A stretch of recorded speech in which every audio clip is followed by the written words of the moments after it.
اللهم صل على محمد. الحمد لله رب العالمين والصلاة والسلام على أشرف الأنبياء والمرسلين وعلى آله وأصحابه أجمعين. قال الله تعالى وتبارك في القرآن المجيد والفرقان الحميد. بسم الله الرحمن الرحيم. لا أقسم بهذا البلد وأنت حل بهذا البلد ووالد وما ولد لقد خلقنا الإنسان في كبد.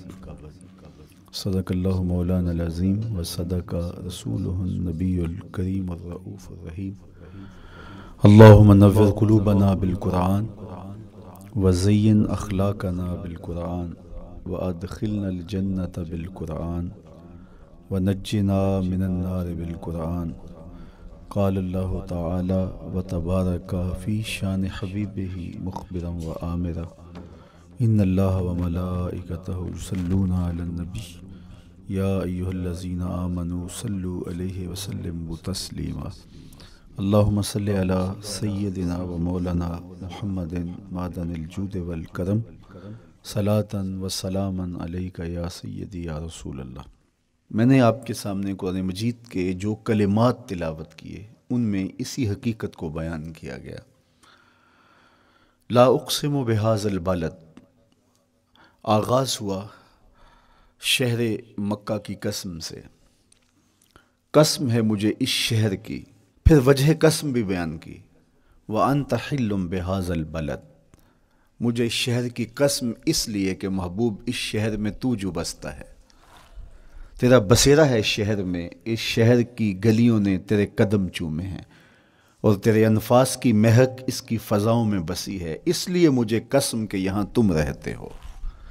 اللہ اکبر. علماء کے مابین اس بات پر اختلاف ہے کہ مکۃ المکرمہ افضل ہے یا مدینہ النبی صلی اللہ علیہ وآلہ وسلم افضل ہے. ایک علمی اختلاف ہے. بعض نے کہا مکۃ المکرمہ افضل ہے، دلائل دیے، بڑا وزن ہے دلائل میں. بعض نے کہا مدینہ تو رسول صلی اللہ علیہ وآلہ وسلم افضل ہے، دلائل دیے، بڑا زور ہے دلائل میں. لیکن شیخ عبد الحق محدث دہلوی علیہ رحمہ اسی آیت سے روشنی لے کر کے لکھتے ہیں کہ جب حضور مکے میں تھے تو مکہ افضل تھا، جب مدینے آ گئے تو مدینہ افضل ہو گیا. جدھر جدھر سے وہ گزرتے گئے مجد و شرف بھی پیچھے پیچھے رہا. چند لمحوں کے لیے ٹھہرے تھے تم جس پیڑ کے نیچے. نشور وحدی کا لہجہ دیکھیے کتنا دل آویز ہے. چند لمحوں کے لیے ٹھہرے تھے تم جس پیڑ کے نیچے، سنا ہے آج تک اس پیڑ کا سایہ مہکتا ہے. تو مکے میں ہیں تو مکہ افضل، مدینے میں ہیں تو مدینہ افضل. تو شرف ان کے وجود مسعود سے ہے. وہ جدھر جدھر سے گزرتے جائیں گے وہاں وہاں ہی نور پھیلتا چلا جائے گا. اور پیر نصیر الدین علیہ رحمہ کا لہجہ یہاں کتنا خوبصورت دکھائی دیتا ہے. ایک بار وہ جدھر سے گزرے ہیں نصیر، ایک بار وہ جدھر سے گزرے ہیں نصیر، بار بار ادھر سے بہار گزری ہے. تو کہا کہ قسم ہے مجھے اس شہر کی، یعنی شہر مکہ کی. کیوں اس شہر کی قسم؟ وَأَنْتَ حِلٌّ بِهَذَا الْبَلَدِ، کہ محبوب اس شہر میں تمہارا قیام ہے، اس شہر میں تمہاری رہائش ہے، تمہارے انفاس کی مہک ہے اس شہر کی فضاؤں میں، اور تمہارے قدموں کو چھوا ہے اس شہر کی گلیوں نے، اس لیے قسم کہ یہاں آپ رہتے ہو. وَوَالِدٍ وَمَا وَلَدَ، اور قسم ہے باپ کی، اور قسم ہے جو اس کی اولاد ہے. والد سے مراد کیا ہے اور ما ولد سے مراد کیا ہے؟ تو اس کے بارے میں ایک قول یہ ہے کہ والد سے مراد حضرت ابراہیم علیہ السلام ہے، اور ما ولد سے مراد حضور علیہ السلام جو ان کے فرزند ہیں. ایک قول کہ والد سے مراد حضرت آدم علیہ السلام ہیں، اور ما ولد سے مراد ان کی ساری ذریت اور نسل ہے. تیسرا قول کہ والد سے مراد حضور علیہ السلام ہیں، اور ما ولد سے مراد حضور علیہ السلام کی ساری امت، حضور علیہ السلام کی ساری آل اطرت، حضور کے اصحاب. لیکن علماء نے پہلے قول کو ترجیح دی کہ مکۃ المکرمہ کی قسم کی گئی تو پھر مناسبت بنتی ہے کہ حضرت ابراہیم کا ذکر بھی ہو، تو اس لیے والد سے مراد حضرت ابراہیم ہیں اور ما ولد سے مراد حضور علیہ الصلاۃ والسلام کی ذات ستودہ صفات ہے۔ تو 3 چیزیں ہوئیں جن کی قسم کی گئی۔ سب سے پہلے شہر مکہ کی قسم کی گئی، پھر حضرت ابراہیم علیہ السلام کی قسم کی گئی، اس کے بعد حضور علیہ الصلاۃ والسلام کے مبارک وجود کی قسم کی گئی۔ 3 قسمیں کر کے کہا کیا گیا، چونکہ جو خالی ذہن شخص ہو، جب اس کو کوئی بات بیان کی جائے تو قسم سے آغاز نہیں کیا جاتا۔ متردد الذہن کو کوئی بات کرنی ہو تو قسم سے آغاز کیا جاتا ہے، یا پھر آپ جس مضمون کو بیان کرنے جا رہے ہیں وہ اتنا اہم ہے کہ اس کی اہمیت کو اجاگر کرنے کے لیے آپ کو قسم کرنا پڑتی ہے۔ تو یہ جو ماں بعد کا مضمون ہے جس کو میرے رب نے بیان کیا، اس سے قبل 1 نہیں 2 نہیں 3 قسمیں کیں، تو پھر کان تو کھڑے ہو گئے، سماعتیں تو بچھ گئیں کہ وہ کون سی شے ہے جس کو بیان کرنا مقصود ہے، اور اس سے قبل قسم پہ قسم کی جا رہی ہے۔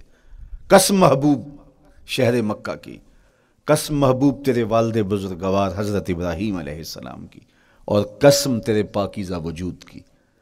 اب انسان بالکل سماعتیں بچھا کے منتظر ہے کہ قسم کی کس بات کی جا رہی ہے، کس بات پہ قسمیں ہو رہی ہیں۔ تو جواب آیا، قسم محبوب شہر مکہ کی جس میں آپ رہتے ہو، قسم آپ کے والد بزرگوار حضرت ابراہیم علیہ السلام کی، اور قسم آپ کے پاکیزہ وجود کی۔ لقد خلقنا الانسان فی کبد، ہم نے انسان کو مشقتوں میں رہتا پیدا کیا ہے۔ یعنی انسان کی زندگی کے اندر مشقتیں، مشکلیں، آلام، مصائب، حالات کی تلخیاں، سخت مراحل، یہ اس کی زندگی کا حصہ ہے، اور ہم نے اس کو ڈیزائن اس طرح کیا ہے کہ یہ ان ساری مشکلات سے نہ بردآزما ہوگا اور حالات کی تلخیوں کا مقابلہ کرے گا، اور خیر و شر کے ساتھ ساری زندگی اس کا تعلق رہے گا۔ تو یہ اگر سخت جان ہوا تو زندگی میں کامیاب اور بامراد ہوا، اور اگر یہ کمزور ہوا تو پیچھے رہ جائے گا۔ اور اس کے لیے جو قسمیں کی ہیں وہ 3 ہیں۔ قسم کا اور جواب قسم کا تعلق ہوتا ہے، یعنی جس پہ قسم کی جا رہی ہے تو جو قسم کی جا رہی ہے اس کا کوئی آپس میں تعلق ہوگا۔ جب پھولوں کا ذکر کریں گے تو پھر اس کے متعلقات ہی بعد میں بیان کریں گے۔ کسی نے کہا تھا جنگل میں کوئی مے خار مرا ہے، جنگل میں کوئی مے خار مرا ہے، اسے انگور کے پتوں کا کفن دو۔ میاں جنگل میں مرنے والے شخص کو کسی اور درخت کے پتوں کا بھی تو کفن دیا جا سکتا ہے، لیکن صاحب مرنے والا مے خار ہے، اور شراب کشید کی جاتی ہے انگور سے، تو اس کو تو ٹھنڈ تب بھی پڑے گی کہ انگور کے پتوں کا کفن دیا جائے۔ تو مناسبات ہوتی ہیں۔ تو اب جب قسم کی گئی تو قسم 3 چیزوں کی گئی، اور اس کی جواب قسم سے مناسبت کیا بنتی تھی؟ انسان کو مشقتوں میں رہتا پیدا کیا گیا، حالات کی تلخیوں سے گزرتا ہے، سخت تربیتی مراحل سے اس کو گزرنا پڑتا ہے۔ تو اس چیز کو بیان کرنے سے قبل 3 قسمیں کی گئی۔ پہلی قسم میرے حضور کے پاکیزہ شہر کی، مکہ المکرمہ کی، اس لیے کہ مکہ المکرمہ میں دیکھ لیجئے کہ صحابہ اور حضور کے ماننے والوں نے کیسے تلخ زندگی کاٹی۔ شجر اسلام ثمر بار ہوا تو ہمیں تو یہ کھلے ہوئے پھول دکھائی دیتے ہیں، لیکن ہم نہیں بھول سکتے کہ بلال حبشی کی پیٹھ پہ کیسے کوڑے برسے اور احد احد کیسے پکارتے رہے۔ تو ہم اس منظر کو دیکھیں، مکہ کے ان حالات کو دیکھیں، تو اس لیے قسم کی مکے کی، اور پھر حضرت ابراہیم علیہ السلام کی قسم کی، چونکہ حضرت ابراہیم نے جس قدر اذیتوں سے گزر کر کے، مصائب آلام کا سامنا کر کے، حالات کی تلخیوں کا مقابلہ کر کے اپنا راستہ بنایا اور اپنے رب کی رضا پائی، وہ تاریخ کا ایک انوکھا باب ہے۔ اس سے بڑھ کر کیا ہوگا کہ جلتی ہوئی آگ میں چھلانگ لگا دی رب کے حکم کی تعمیل میں، بیٹے کی گردن پہ چھری رکھ دی۔ یہ تماشا لب بام نہیں تھا، منا کی وادی میں وہ انوکھا واقعہ رقم ہوا کہ آج بھی تاریخ انگشت بدندہ ہے کیا ایک باپ، اور وہ اس بیٹے کو ذبح کرنے کے لیے آمادہ ہو گیا جو اس کی آنکھوں کا نور ہے اور دل کا قرار ہے، رب سے مانگ مانگ کے لیا، لیکن تعمیل ارشاد میں اس بیٹے کی گردن پہ چھری رکھنے کے لیے باپ تیار ہو جاتا ہے اور اس کو ذبح کرنے کے لیے آمادہ ہو جاتا ہے، حتیٰ کہ بیٹے کو لٹا لیتا ہے اور ہاتھ میں چھری پکڑ کے بیٹے کی گردن پہ رکھ کے پوری ہمت کے ساتھ جب چھری چلاتا ہے تو آواز آتی ہے فلما اسلم وتلہ للجبین ونادیناہ ان یا ابراہیم قد صدقت الرؤیا انا کذالک نجزی المحسنین۔ ابراہیم بس کرو، تم نے واقعی خواب پورا کر دکھایا۔ اپنی بیوی کو، اپنے نو مولود بچے کو وادی غیر ذی زرع میں چھوڑ آنا، جہاں کچھ بھی میسر نہیں تھا، یہاں آپ کو آپ کے ماں باپ چھوڑ کے جاتے ہیں، ایک خوبصورت آسودہ ماحول ہے، اور آپ کو جس مقصد کے لیے چھوڑ کے جا رہے ہیں تو وہ مقصد بھی آپ کے اور ان کے پیش نظر ہے، لیکن اس کے باوجود بھی جو ہے وہ آنکھیں نم ہو جاتی ہوں گی کہ ہم اپنی اولاد کو یہاں چھوڑ کے جا رہے ہیں، جبکہ ایک محفوظ پناہ گاہ میں آپ کو چھوڑ کے گئے۔ آپ کی تربیت کرنے والا ایک جو ہے وہ توانا طبقہ اور ایک توانا جو ہے وہ سٹاف موجود ہے جو آپ کی فکری، ذہنی، بدنی تربیت کے لیے کوشاں ہیں، لیکن اس کے باوجود بھی والدین محسوس کرتے ہیں لیکن اپنے نو مولود بچے کو وہاں چھوڑ کے جانا جہاں آب و دانہ بھی میسر نہیں تھا۔ مورخ اسلام فی جلندری نے اس وادی کا نقشہ کھینچتے ہوئے کہا، وہ وادی جس میں وحشت بھی قدم رکھتی تھی ڈر ڈر کے، جہاں پھرتے تھے آوارہ تھپیڑے بادے سر سر کے، جہاں پر گھاس اگتی تھی، جہاں نہ پھول کھلتے تھے، مگر وہ سرزمیں تھی آسماں بھی جھک کے ملتے تھے۔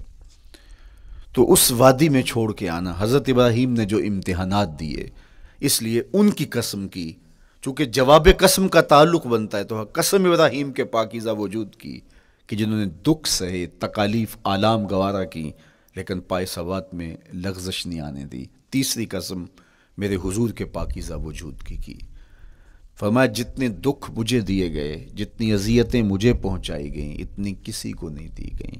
پیدا ہوئے تو حضور کے باپ کا سایہ سر پہ نہیں تھا، پھر اس کے بعد حضور مختلف مراحل سے گزرے، 6 سال کی عمر میں ماں کا انتقال ہو گیا۔ جب راہ حق میں لوگوں کو دعوت رشد و ہدایت دینے نکلے تو جو لوگوں کے رویے تھے اور جو اذیتیں لوگوں نے پہنچائیں وہ ایک الگ باب ہے۔ مکے کی گلیوں سے لے کے طائف کے بازاروں تک جن اذیتوں سے میرے حضور گزرے، ام المومنین سیدہ عائشہ رضی اللہ تعالیٰ عنہ فرماتی ہیں ایک دن حضور کی بارگاہ میں حاضری تھی تو ہم نے عرض کیا حضور کیا احد کے دن سے سخت دن بھی زندگی میں کبھی گزرا ہے؟ صحابہ کی نظر میں اس دن سے سخت دن کبھی زندگی میں نہیں آیا، اس لیے کہ جب 70 صحابہ کی لاشیں پڑی تھیں، حضور کے چچا حضرت امیر حمزہ شہید کر دیے گئے، اور نہ صرف انہیں شہید کیا گیا، ان کا مسئلہ کیا گیا، اعضائے بدنیاں کاٹ دیے گئے، ناک کاٹ لی گئی، زبان کاٹ لی گئی، بدن چیر کے کلیجہ نکالا گیا، اور پھر ان اعضاء کا ہار پرویا گیا، اور ہندا نے گلے میں ڈال کے رقص کیا، آنکھوں میں نیزے چبھوئے گئے۔ تو یہ دردناک دن تھا۔ تو حضور کے سر انور پہ سفید رنگ کی پٹی بندھی تھی اور چشمان رحمت میں آنسو تھے، اور بار بار فرماتے تھے ما فعل امی، میرے چچا کی کہانی سناؤ۔ تو یہ دردناک دن تھا جو صحابہ نے اپنی آنکھوں سے دیکھا۔ تو انہوں نے کہا حضور کیا احد کے دن سے سخت دن بھی کبھی زندگی میں آیا؟ ان کا خیال تھا کہ حضور فرمائیں گے ہاں یہ میرا زندگی کا مشکل ترین اور سخت ترین دن تھا، لیکن حضور نے فرمایا ہاں عائشہ، جب طائف کے بازاروں میں تیری قوم نے مجھے پتھر مارے تو یہ دن احد کے دن سے بھی سخت تھا۔ حضور ان کے 3 سرداروں کے پاس پیغام حق لے کے گئے، لیکن انہوں نے آگے سے جو رویہ اختیار کیا وہ اتنا اذیت ناک تھا۔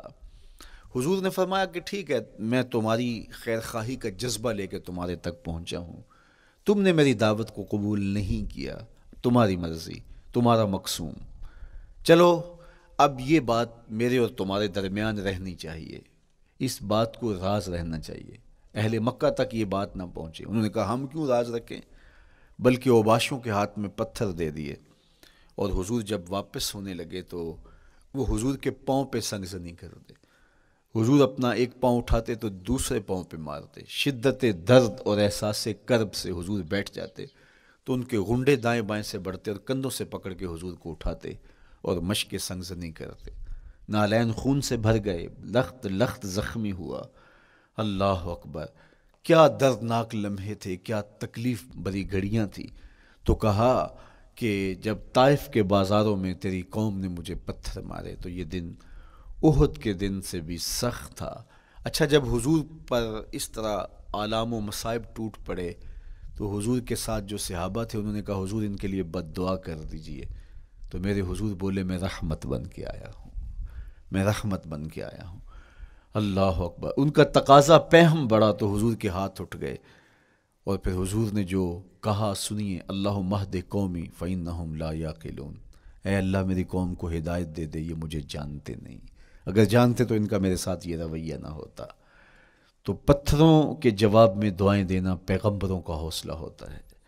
اللہ اکبر، مورخ اسلام حفیظ جلندری نے کیا خوبصورت پیرائے میں نقشہ کھینچا کہ حضور ہاتھ اٹھا کے دعا مانگ رہے ہیں، الہی کرم کر کو سارے طائف کے مکینوں پر، الہی پھول برسا ان پتھروں والی زمینوں پر۔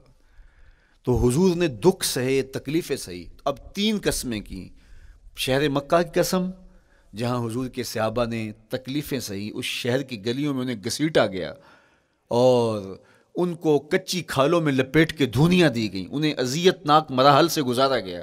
حضرت ابراہیم مشکل سے مشکل زندگی کاٹی اور رب کی رضا جوئی کے لیے کوشاں رہے، اور میرے حضور نے سخت ترین اذیتوں، مقاومتوں، مخالفتوں اور تکلیفوں کا سامنا کیا۔ تو ان 3 چیزوں کا حوالہ دے کر، ان 3 چیزوں کی قسم کر کے اب انسان کو بتایا جا رہا ہے کہ تم مشکلات سے تمہیں گزرنا پڑے گا، حالات کی تلخیاں تمہیں سہنی پڑیں گی، کسی مرتبے تک پہنچنے کے لیے تمہیں پھر تکلیفوں کی راہ اختیار کرنی پڑے گی۔ تم کون ہوتے ہو؟ میرا محبوب ہو تو تکلیفیں وہ بھی اٹھائے، 2 جہاں کا مالک ہو اور طائف کے بازاروں میں اس کے پاؤں پہ بھی پتھر پڑیں، اور کونین کا سردار ہو اور ان کے اوپر اوجری ڈال دی جائے، کائنات کا مالک ہو اور ان کو مکے کی گلیوں کے اندر ان کے گلے میں عقبہ بن ابی معیط کپڑا ڈالے اور تاؤ دے، تو کیا ان مشکلات سے تم بچ سکتے ہو؟ جب تم کسی منزل تک پہنچنا چاہتے ہو تو پھر یہ حوالے ماضی کے دیکھ لو، 3 قسمیں کر کے اس حقیقت کو بیان کیا۔ ابراہیم علیہ السلام کے وجود کو دیکھ لو، حضرت مصطفیٰ کریم علیہ السلام کی ذات ستودہ صفات کو دیکھ لو، اور مکے کی گلیوں میں صحابہ کے ساتھ جو ظلم اور جبر ہوئے اور انہوں نے جو مصیبتیں اور مشقتیں کاٹی وہ ساری دیکھ لو۔ تو 3 قسمیں کھا کر کے کہا کہ بے شک انسان مشقتوں میں رہتا پیدا کیا گیا ہے۔ اس لیے قافلہ انسانی کے وہ افراد جو کسی منزل کے متلاشی ہوتے ہیں، جو جستجو کی زندگی بسر کر رہے ہوتے ہیں، ان کو پھر مشکلات سے گزرنا پڑتا ہے اور حالات کی تلخیاں ان کو گوارا کرنا پڑتا ہے، کشاکش حیات سے ان کو ٹکرانا پڑتا ہے، اور ان کو آگے بڑھنے کے لیے ان کو تکلیفوں سے گزر کر کے، جان گسل مراحل سے گزر کر کے پھر منزل کی طرف عازم سفر ہونا پڑتا ہے۔ کیا میں نے اس خاکدان سے کنارہ جہاں رزق کا نام ہے آب و دانہ، پلٹنا جھپٹنا جھپٹ کر پلٹنا لہو گرم رکھنے کا ہے ایک بہانہ، پرندوں کی دنیا کا درویش ہوں میں کہ شاہی بناتا نہیں آشیانہ۔ تو زندگی مشکل مراحل سے گزر جانے کا نام ہے۔ اقبال نے کہا تھا ہے شباب اپنے لہو کی آگ میں جلنے کا نام۔ یہ زندگی آسان نہیں ہے، یہ حالات کی تلخیوں کا مقابلہ کرنے کا نام ہے، یہ ضبط نفس کا نام ہے، یہ اپنے من کی تربیت کا نام ہے۔ حضرت امام راضی آیت کریمہ کے تحت لکھتے ہیں کہ جب بچہ شکم مادر میں ہوتا ہے تو وہ 3 پردوں میں ہوتا ہے، ایک جھلی کا پردہ، ایک رحم مادر کا پردہ اور ایک پیٹ کا پردہ۔ تو 3 پردوں میں وہ بیچارہ بڑی عجیب سی حالت میں ہوتا ہے۔ یہ اس کا پہلا مرحلہ ہے تخلیق کے بعد، اس کے بعد پیدائش کا دوسرا مرحلہ ہے، یہ زچہ بچہ دونوں کے لیے موت و حیات کے مرحلے ہوتے ہیں۔ اس کے بعد وہ پیدا ہوا، اس دنیا پہ آیا تو اس کی مشکل کیا ہے؟ زبان ہے بولنا نہیں جانتا، دیکھتا ہے پہچان نہیں سکتا، سنتا ہے سمجھ نہیں سکتا، ہاتھ ہیں پکڑ نہیں سکتا، ٹانگیں ہیں چل نہیں سکتا۔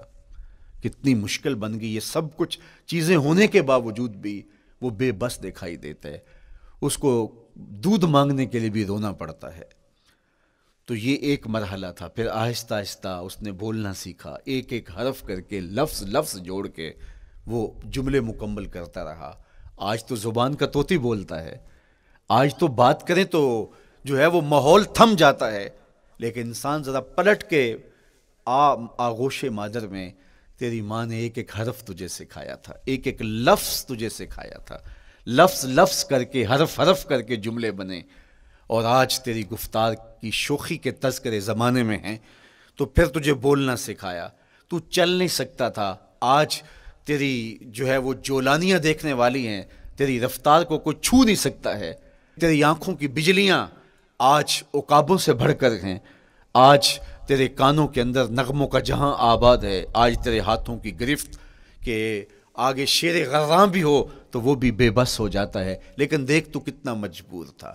اچھا چلو وہاں سے آگے آئے، پھر زندگی کو سیکھنا پڑتا ہے، آداب سیکھنے پڑتے ہیں، کس سے کیا بات کرنی ہے سیکھنا پڑتا ہے. آگے بڑھے، جوانی کی دہلیز پہ پہنچے. جوانی انسان کی زندگی کا باقپن ہوتا ہے، عروج ہوتا ہے. اللہ اکبر. لیکن جوانی کو تقدس معاب رکھ کے منزل تک پہنچانا یہ سب سے مشکل مرحلہ ہوتا ہے. چونکہ جذبات بے قابو ہیں، خواہشیں آوارہ ہیں، اور تا حد نظر نظارے ہی نظارے جو دل کو کھینچتے ہیں. اب اپنے تقدس کو جو شخص محفوظ رکھے، کائنات میں سب سے قیمتی جوہر حضرت انسان کا اس کی عصمت کا جوہر ہے. اور سب سے حسین چہرہ وہ ہے جو جنسی کالک سے اپنے آپ کو بچا لے.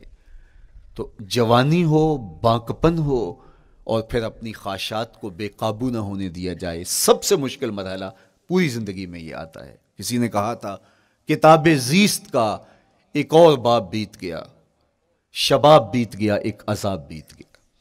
تو شباب کا ختم ہونا اور اس کو خیریت سے منزل تک پہنچنا یہ کتنا بڑا مشکل مرحلہ ہوتا ہے. جس کا جوانی میں باطن کا چہرہ مسخ ہو جاتا ہے اور جنسی کالک سے جو چہرہ آلودہ ہو جاتا ہے، اس کا عفت کا دامن داغدار ہو جاتا ہے. تو اس لیے وہ چہرہ تاباں ہے، وہ چہرہ روشن ہے، وہ چہرہ منور ہے جو اپنے آپ کو کالک نہیں لگنے دیتا اور اپنی عصمت کی حفاظت کرتا ہے. میرے حضور نے بھی ارشاد فرمایا، سبعۃ یظلھم اللہ تعالی فی ظلہ یوم لا ظل الا ظلہ. 7 اشخاص ایسے ہیں قیامت کے دن جب کوئی سایہ نہیں ہوگا، اللہ ان کو اپنے عرش کا سایہ عطا کرے گا. ان میں سے پہلا شخص امام عادل حکمران. دوسرا شخص وشاب نشأ فی عبادت اللہ، وہ جوان جس کی جوانی اللہ کی عبادت میں بسر ہوئی. تیسرا وہ شخص ورجل قلبہ معلق بالمساجد، وہ شخص جس کا دل مسجد میں لگتا ہے، مسجد میں جمتا ہے. اور چوتھا شخص ورجل دعتہ امرأۃ ذات منصب وجمال فقال انی اخاف اللہ، وہ شخص جس کو دعوت گناہ ملی اور حسن قدموں میں بچھنے کے لیے بےتاب ہوا، اور اس نے کیا کہا، انی اخاف اللہ، میں اللہ سے ڈرتا ہوں، میرا اللہ مجھے دیکھ رہا ہے. میرے حضور نے فرمایا قیامت کے دن جب کوئی سایہ نہیں ہوگا، اللہ اس کے اوپر اپنے عرش کا سایہ تان دے گا، جو اپنی عصمت کے جوہر کو بچا گیا. تو یہ ایک مشکل مرحلہ تھا، اپنی جوانی کے تقدس کی حفاظت کرنا. میرے حضور نے ارشاد فرمایا انا حبیب اللہ، میں اللہ کا حبیب ہوں. جو جوان جوانی میں توبہ کرتا ہے وہ بھی اللہ کا حبیب ہے. کتنا بڑا اعزاز ہے اور کتنا بڑا کمال ہے جو شخص کو ملتا ہے جو جوانی میں اپنی عصمت کے تقدس کی حفاظت کرتا ہے، اپنی آبرو پہ پہرا دیتا ہے، اپنی نظروں کی حفاظت کرتا ہے، اپنی سوچوں کو آوارہ نہیں ہونے دیتا، اپنے خیالوں کو بھٹکنے نہیں دیتا، اپنی خواہشات کو بے قابو نہیں ہونے دیتا. تو یہ مشکل ترین لمحہ تھا. اس کے بعد امام راضی کہتے ہیں اب شادی کا مرحلہ ہوا تو پہلے خود اپنی ذمہ داری تھی، اب کسی کا بوجھ بھی اٹھانا پڑا، یہ اگلی مشکل آ پڑی. پھر بچے ہوئے تو پھر اپنی زندگی تو ختم ہو گئی، پھر ساری زندگی، پھر بڑھاپے میں چلے جائیں، ارذل العمر تک چلے جائیں، یہ ساری زندگی مشکلات. لقد خلقنا الانسان فی کبد. تو ہمیں عملی طور پہ مشکلات کے مقابلے کے لیے تیار ہونا چاہیے. دیکھیے ہم جب شکار کرنے جاتے ہیں اور وہ خطرناک جنگل ہو جس میں شیر، بھیڑی اور دیگر جانور بھی ہوں، تو پھر ہم حفظ ما تقدم کے طور پہ سب کچھ ساتھ لے کے جاتے ہیں اور اس انداز سے جاتے ہیں کہ ہمارے اوپر اگر کوئی حملہ ہو تو بچاؤ کی یہ تدبیر ہو. تو ہم عملی طور پہ اس کے لیے خود تیار ہوتے ہیں، تو پھر کوئی ہونے والا حملہ غیر متوقع نہیں ہوتا اور ہم اس کے لیے اپنے آپ کو مستعد اور فعال پاتے ہیں۔ اسی طرح میں اور آپ اگر زندگی کے اس فلسفے سے آگاہ نہیں ہوں گے کہ زندگی مشکلات کا مجموعہ ہے، حالات کی تلخیاں ساری زندگی ہمارے ساتھ رہیں گی، تو کوئی بھی تکلیف، کوئی بھی اذیت، کوئی بھی ایسا واقعہ جو ہم نہیں چاہ رہے ہوں گے وہ روح پذیر ہوگا تو ہم گھبرا جائیں گے اور پھر اس وقت ہم دکھی ہو جائیں گے۔ اس لیے ہمیں یہ قرآن نے سکھایا ہے کہ تم عملی طور پہ زندگی کی سختیوں کا مقابلہ کرنے کے لیے آمادہ اور تیار ہو جاؤ۔ قرآن مجید میں جو صبر کا لفظ ہے اس کا مفہوم یہ ہے کہ حالات کی جو تلخیاں تمہارے اوپر آتی ہیں، وہ غربت بھی ہو سکتی ہے، وہ بیماری بھی ہو سکتی ہے، وہ لوگوں کی عداوت اور دشمنی بھی ہو سکتی ہے، وہ اور بہت ساری چیزیں ہوتی ہیں، وہ جنگوں کی حالت کا بپا ہو جانا اور تمہارا دشمنوں کے نرغے میں گر جانا، یہ سب کچھ ہو سکتا ہے۔ تو اس کے اوپر استقامت کے ساتھ تم کھڑے رہو اور تم ان کو برداشت کرنے کی اپنے اندر ہمت اور حوصلہ رکھو، تو پھر وہ تمہارا صبر ہوگا، اور یہ قوت اگر تمہارے اندر پیدا ہو جاتی ہے تو پھر تمہاری زندگی آسان اور سوکھی ہو جاتی ہے۔ لیکن اگر یہ دولت تمہیں نصیب نہیں ہوتی تو پھر ساری زندگی دکھوں اور شکووں سے بھری رہتی۔ اس لیے ہمیں یہ چیز سیکھ لینی چاہیے کہ زندگی نام ہی مشکلات سے نہ برد آزما رہنے کا ہے۔ عملی طور پہ ہم دیکھو، ہمیں پتہ ہے سردی آ رہی ہے تو اس کا ہم پہلے انتظام کرتے ہیں، تو سردی ہمیں دکھی نہیں پھر کرتی، ہم سردی سے بھی لطف لیتے ہیں، موسم برسات سے بھی مزہ لیتے ہیں، اور گرمی سے بھی ہم ایک حاز حاصل کر لیتے ہیں اگر ہم اس کو جو ہے اس کے لیے عملی طور پہ اپنے آپ کو تیار کر لیں۔ لیکن اگر ہم اس کے لیے تیاری نہیں کریں گے تو سوائے گھبراہٹ کے اور کچھ نہیں ہوگا۔ تو مجھے اور آپ کو عملاً اپنے آپ کو اس بات کے لیے آمادہ کرنا پڑے گا کہ زندگی ان حالات کی تلخیوں سے ٹکرانے کا نام ہے، اور ساری زندگی ہمیں ان مراحل سے گزرتے رہنا پڑے گا۔ اور قرآن نے جو ہے وہ 3 قسمیں کر کے، اور 3 قسمیں بھی شہر مکہ کی اور محبوب کریم کے پاکیزہ وجود اور جناب ابراہیم علیہ الصلوۃ والسلام کی، تاکہ تمہیں پتہ چلے جب ان کو بھی ان مراحل سے گزرنا پڑا میں اور آپ کیا بیچتے ہیں۔ اس لیے ہمیں اپنی زندگی کو ان راہوں پہ ڈالتے ہوئے صبر اور استقامت، اب صبر اور استقامت کی دولت ہمیں کیسے نصیب ہوگی، یہ دولت کس طرح، یہ قوت راسخہ ہمارے اندر کیسے پیدا ہوگی، اور کس طرح ہمارے من کے اندر یہ چیزیں سمائے گی۔ اللہ تعالیٰ کی خشیت، اس پر توکل، اس پر بھروسہ، اور اللہ تعالیٰ جل شانہ کی طرف سے ہر کام کے ہونے کا یقین ہمارے اندر یہ استقامت اور یہ حوصلہ پیدا کرتی ہے یہ چیز۔ اس لیے مجھے اور آپ کو اپنی پوری زندگی میں اس عمل سے گزر کر کے اپنے آپ کو مضبوط ترین صورتحال میں لا کے کھڑا کرنا پڑے گا، اور یہی زندگی کا جمال ہے۔ تو اب پھر دیکھیے قرآن کیا کہہ رہا ہے، لا اقسم بہذا البلد وانت حل بہذا البلد ووالد وما ولد، 3 قسمیں کی۔ اس کے بعد ارشاد فرمایا لقد خلقنا الانسان فی کبد، ہم نے انسان کو مشکلوں میں، مصائب میں، آلام میں رہتا ہوا پیدا کیا۔ کہتے ہیں جب حضرت انسان کی تخلیق ہوئی تو اس کا خمیر جب گویا جا رہا تھا تو اس کے اوپر 39 دن تک آزمائشوں کی، دکھوں کی، تکلیفوں کی بارش ہوئی، اور ایک دن خوشیوں اور مسرتوں کا می برسا۔ تو انسان کی زندگی کے اندر حالات سے ٹکرانا اور دکھوں کو سہنا اور دکھوں سے مقابلہ کرنا، یہ سیکھنا پڑے گا، اور جب انسان اس کو عملی طور پہ سیکھ جائے گا تو پھر زندگی کا جمال اور زندگی کا حسن نصیب ہوگا۔ دوسری بات، ہمیں اپنی زندگی میں 7 چیزوں کو اپنا اصول بنا لینا چاہیے، اور یہ 7 چیزیں وہ ہیں جو ہماری زندگی کو ایک خوبصورت سانچے میں ڈھال کر کے ہمیں ایک پاکیزہ اور ستھرا انسان بنا دیتی ہیں۔ پہلی چیز، التمسک بکتاب اللہ، اللہ کی کتاب سے جڑ جانا، وابستہ ہو جانا۔ جب ہم کتاب اللہ سے وابستہ ہو جائیں تو پھر ہمارے باطن کی اور نفس کی تربیت ہوتی ہے، اور پھر ہم وہ مطلوب انسان بنتے ہیں جو ہمارا رب ہم سے تقاضا کرتا ہے۔ تو اس لیے ہمیں اپنی زندگی میں اس چیز کو لازم کر لینا چاہیے کہ ہمارا کوئی بھی دن قرآن مجید کی تلاوت کے بغیر نہ گزرے۔ اپنے دن کا آغاز قرآن مجید کی تلاوت سے کیجیے۔ سورہ یاسین سے جو اپنے دن کا آغاز کرتا ہے سارا دن اللہ کی امان میں رہتا ہے، اس کی حفاظت میں رہتا ہے۔ اور اپنی شب کا آغاز سونے سے پہلے سورہ الملک کی تلاوت کریں، آپ ساری شب اللہ کی امان میں، اس کی حفاظت میں رہیں گے۔ اور قرآن مجید کو سمجھ کر اس کے مفاہیم و مطالب کے ساتھ ایک رکوع کم از کم پوری زندگی، اپنی زندگی کے نصاب میں آپ کتنا وقت مختلف امور کے لیے سر انجام دیتے ہیں۔ یہ کتاب انسانی ہدایت کے لیے، انسانی تربیت کے لیے، اس سے کوئی اور بہتر اور مؤثر جو ہے وہ نصاب نہیں ہو سکتا ہے۔ انسان سازی کا بہترین ذریعہ ہے یہ کتاب، اور اس کتاب کے ذریعے سے جو ہے وہ انسان پستیوں سے اٹھ کے بلندیوں تک جا پہنچتا ہے۔ اقبال نے تو کہا کہ گر تمی خواہی مسلمان زیستن، نیست ممکن جز بقرآن زیستن۔ اگر تو مسلمان بن کے جینا چاہتا ہے تو قرآن کے بغیر ایک قدم بھی نہیں چل سکتا۔ تو آگے چل کے اسی نظم میں کہا کہ فاش می گوئم آنکھ در دل مزمرست، این کتابیں نیست چیزیں دیگرست۔ اگر میں کھل کے بیان کر دوں جو میرے سینے میں چھپا ہے تو میں تجھے بتا دوں کھل کے، یہ کتاب نہیں، یہ کوئی اور ہی شے ہے۔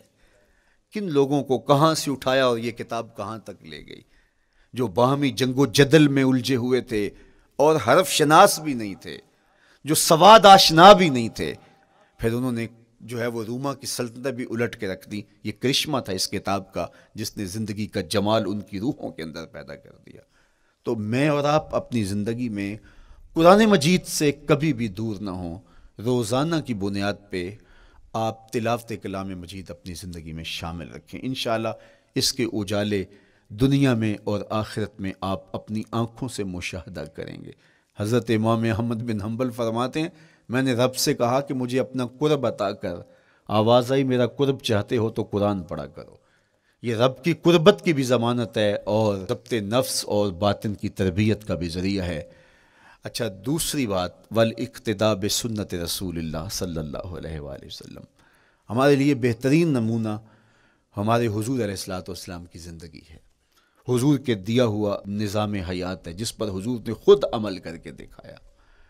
میرا عشق رسول، میری محبت رسول اس بات کا تقاضا کرتی ہے کہ میں ان کے طریقہ حیات کے مطابق اپنی زندگی گزاروں۔ اسلام دعوے کی بات نہیں کرتا، دلیل ہم سے مانگتا ہے۔ آج میں کہتا ہوں میں عاشق رسول ہوں، اور اتنا بڑا عاشق رسول ہوں کہ میرے جیسا زمانے میں دوسرا کوئی نہیں۔ میرے جذبات ایسے دکھائی دیتے ہیں آسمان کو چیر دوں گا اور زمین کو پھاڑ دوں گا، لیکن ہمسایوں کے ساتھ میرا سلوک بتاتا ہے کہ میں عاشق رسول نہیں ہوں۔ دوستوں کے ساتھ میرا رویہ بتاتا ہے کہ میں عاشق رسول نہیں ہوں۔ میں کسی سے وعدہ کرتا ہوں اور پھر اس پہ پورا نہیں اتر پاتا، تو صاحب پھر آپ عاشق رسول نہیں ہیں، آپ کچھ اور ہیں۔ عشق رسول تو یہ ہے کہ میرے محبوب علیہ السلام نے کسی سے عہد کیا ہے کہ تمہارے آنے تک میں یہاں کھڑا ہوں، اور وہ جا کے بھول جاتا ہے، اور میرے حضور 3 دن وہاں منتظر رہتے ہیں۔ وہ اچانک گزرا اور دیکھا تو حضور علیہ الصلوۃ والسلام کھڑے ہیں، تو خود پریشان ہوا، صرف اتنی بات اسے کہی، صاحب تو نے مجھے مشکل میں ڈال دیا، تو نے مجھے مشقت میں ڈال دیا۔ عہد کیا ہے تو پھر اس کی پاسداری نبھا کے دکھائی۔ اللہ اکبر! میں اگر حضور سے محبت کرنے والا ہوں تو میرا رویہ بتائے کہ میں عاشق رسول ہوں۔ میری زبان پہ جھوٹ نہیں بول سکتی۔ آپ سے پوچھا گیا کہ مومن بزدلی کر سکتا ہے؟ کہا نہیں، بہادر ہوتا ہے، لیکن ہو سکتا ہے کبھی اس سے بزدلی سرزد بھی ہو جائے۔ پھر پوچھا گیا کہ مومن بخیل ہو سکتا ہے؟ کہا نہیں، سخی ہوتا ہے، لیکن ہو سکتا ہے کبھی اس سے بخل بھی سرزد ہو جائے۔ پھر تیسرا سوال حضور سے کیا گیا، مومن جھوٹا ہو سکتا ہے؟ فرمایا جھوٹا نہیں ہو سکتا، یہ پکی بات ہے کہ مومن جھوٹ نہیں بول سکتا۔ میں اور آپ اپنے رویوں میں دیکھیں کہ ہم کھڑے کہاں ہیں۔ آج ہم ان جگہوں پہ بھی جھوٹ بولتے ہیں جہاں جھوٹ بولنا ہماری مجبوری بھی نہیں ہوتی، چونکہ یہ ہماری فطرت ثانیہ اور عادت بن چکا ہے، اور ہم اس کو برا ہی نہیں سمجھتے۔ جبکہ جھوٹ جب کوئی شخص بولتا ہے، حدیث پاک میں آتا ہے اس کے منہ سے بدبو نکلتی ہے، رحمت کے فرشتے 1 میل دور ہٹ جاتے ہیں اس سے۔ اور سویر سے شام تک جب ہمارے معمولات یہ ہوں تو پھر ہم کہاں کھڑے ہیں اور رحمت کے فرشتے کہاں کھڑے ہیں؟ تو حضور علیہ الصلوۃ والسلام کی سنت کا اتباع حضور کی محبت کی دلیل ہوگی۔ امام قرطبی نے لکھا ہے، اللہ کی محبت کا کوئی دعویٰ کرے تو کیا دلیل ہوگی کہ یہ واقعی محب الہی ہے؟ تو کہا اللہ سے محبت کا دعویٰ کرنے والے کے لیے دلیل یہ ہے کہ وہ قرآن سے پیار کرے۔ قرآن سے پیار اور قرآن سے محبت کی دلیل یہ ہے کہ حضور کا پیار سینے میں رکھے۔ حضور سے محبت کی دلیل یہ ہے کہ سنت رسول سے پیار کرنے والا ہو، اور سنت رسول سے پیار کرنے کی دلیل یہ ہے کہ بدعات سے اجتناب کرنے والا ہو۔ ہر وہ طریقہ جو میرے حضور نے نہیں دیا اس کو اختیار نہ کرے، اس طریقے کو اختیار کرے جو حضور علیہ الصلوۃ والسلام کا عطا کرتا ہے۔ تیسری بات، عقل الحلال۔ یہ وہ بنیادی اصول ہیں جو ہماری زندگیوں میں اتر جانے چاہیے، اور ہم ایک صالح اور خوبصورت انسان بن کے اس معاشرے کا حصہ بن سکتے ہیں۔ عقل حلال زندگی میں شامل ہو تو زندگی کو جمال نصیب ہوتا ہے، اور باطن اور ظاہر کو طمانینت نصیب ہوتی ہے۔ اگر رزق پاک نہیں ہے تو آپ کعبے بھی جائیں تو وہاں بھی آپ محروم پلٹیں گے۔ میرے حضور علیہ الصلوۃ والسلام نے فرمایا، ایک بندہ لمبا سفر کر کے گیا، اشعث اغبر کے لفظ ہیں کہ اس کے بال بکھرے ہوئے ہیں، سفر کی گرد پڑی ہوئی ہے، اور لباس بھی پھٹا ہوا ہے، شکستہ حالت، پراگندہ صورت، اور کھڑا ہے کعبۃ اللہ کے سامنے، یمد یدیہ، دونوں ہاتھ لمبے کر کر کے دعا مانگ رہا ہے، اور کیا کہتا ہے؟ اے اللہ، وَمَطْعَمُهُ حَرَامٌ وَمَشْرَبُهُ حَرَامٌ وَمَلْبَسُهُ حَرَامٌ وَغُذِّيَ بِالْحَرَام۔ فرمایا اس کا کھانا حرام کا ہے، اس کا پینا حرام کا ہے، اس نے جو لباس پہنا ہے وہ حرام کا ہے۔ میرے حضور فرماتے ہیں بتاؤ اس کی دعا کیسے قبول ہوگی؟ اب لمبا سفر کاٹ کے حرم کعبہ میں پہنچے، غلاف کو پکڑ پکڑ کے دعائیں کر رہا ہے، لمبے لمبے ہاتھ کر کے دعائیں مانگ رہا ہے، ملتزم سے لپٹا ہوا ہے، حتیم میں سجدہ ریز ہو کے رو رو کے دعائیں مانگ رہا ہے، لیکن دعا قبول نہیں ہوتی۔ کیوں؟ اس لیے کہ اس کے پیٹ میں لقمہ حرام کا ہے، اس کے بدن پہ لباس حرام کا ہے۔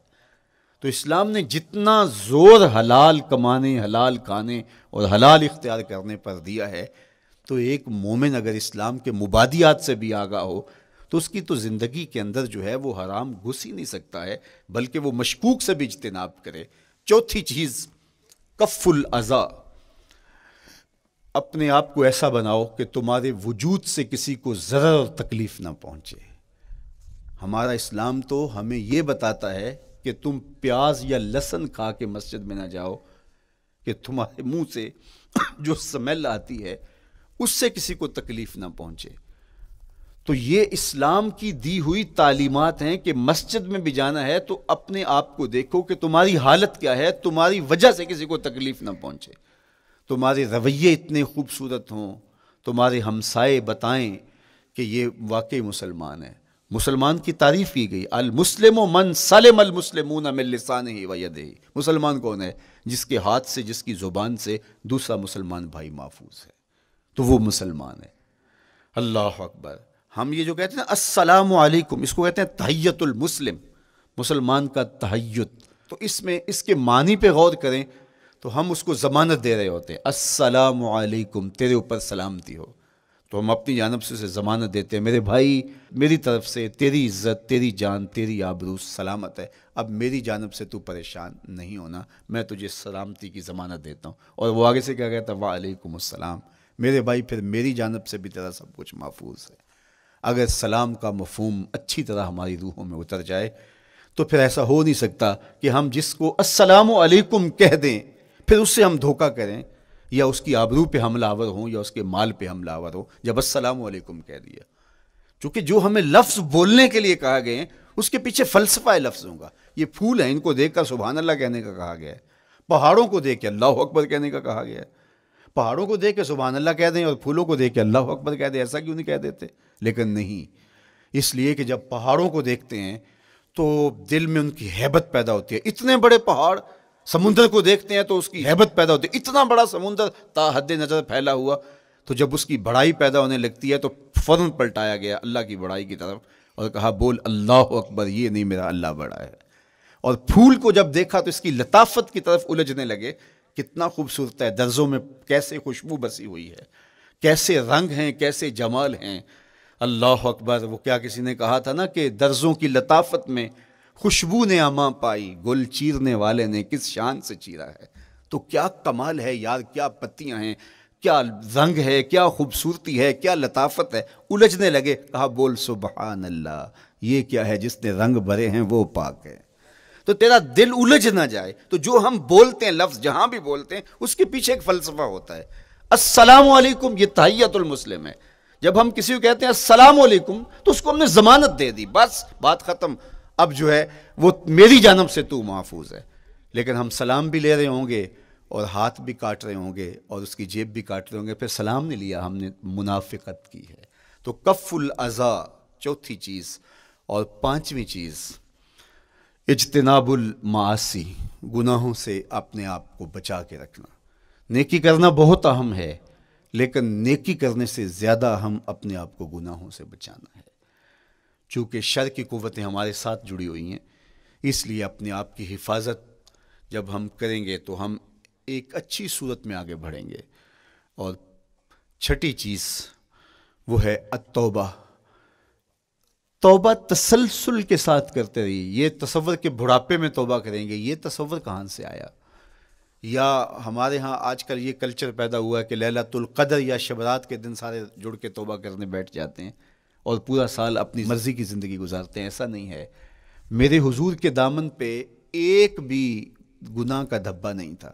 ہم نبیوں کی عصمت کے قائل ہیں، کسی نبی پر کوئی گناہ کا دھبا نہیں ہوتا۔ اگر اس امکان کو بھی تسلیم کر لیا جائے تو ساری شریعت مشکوک ہو جاتی ہے، لیکن اس کے باوجود حضور فرمایا میں دن میں اللہ سے 100 بار توبہ کرتا ہوں، ایک دن میں 100 مرتبہ توبہ کرتا ہوں۔ میں اور آپ دیکھیں کہ ہم کیا اس معمول کو اپنی زندگی میں شامل کیے ہوئے ہیں۔ جب انسان توبہ کرتا ہے، جب غسل کر لیتا ہے نا ایک دفعہ، تو پھر وہ بچ بچ کے چلتا ہے کہ کوئی گرد دوبارہ پڑ نہ جائے، اور جب وہ لتھڑا ہوا ہو تو پھر اس کو پرواہ بھی نہیں ہوتی۔ اس لیے ہمیں بار بار غسل کرنے کی، بار بار توبہ کرنے کی تلقین کی گئی ہے، تاکہ ہم پھر نئے گناہوں سے بچتے رہیں گے۔ تو اپنی زندگی میں توبہ کا تسلسل کیجئے، شام سویرے صبح بار بار اللہ سے توبہ کی اور رجوع کیجئے۔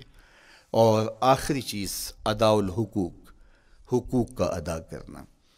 ہمارے ذمے جو حقوق عائد ہوتے ہیں وہ ہمارے والدین کے ہیں، وہ ہمارے بہن بھائیوں کے ہیں، وہ ہمارے دوستوں کے ہیں، ہمسایوں کے ہیں، ہمارے اساتذہ کے ہیں، کلاس فیلوز کے ہیں۔ وہ حقوق حتیٰ کہ جانوروں کی کیوں نہ ہوں، تو ان حقوق کو ہم ادا کرنے والے، دستبردار نہیں ہو سکتے ہم ان حقوق سے۔ یہ مومن کی زندگی ہے، یہ ہمارا نظم حیات ہے، یہ اسلام کا دیا ہوا منشور ہے، یہ طریقہ زندگی ہے کہ ہم ایک ایک کے حق کو ادا کرتے ہوئے اپنی زندگی کو بسر کریں۔ بالخصوص میں طلباء سے مخاطب ہوں کہ یہ عمر تربیتی اعتبار سے سب سے اہم عمر ہے۔ سیدنا علی المرتضیٰ رضی اللہ تعالیٰ عنہ فرماتے ہیں کہ 15 سال سے لے کر کے 20 سال تک کی عمر میں انسان کے نظریات پختہ ہوتے ہیں اور اس کی عادتیں جمتی ہیں۔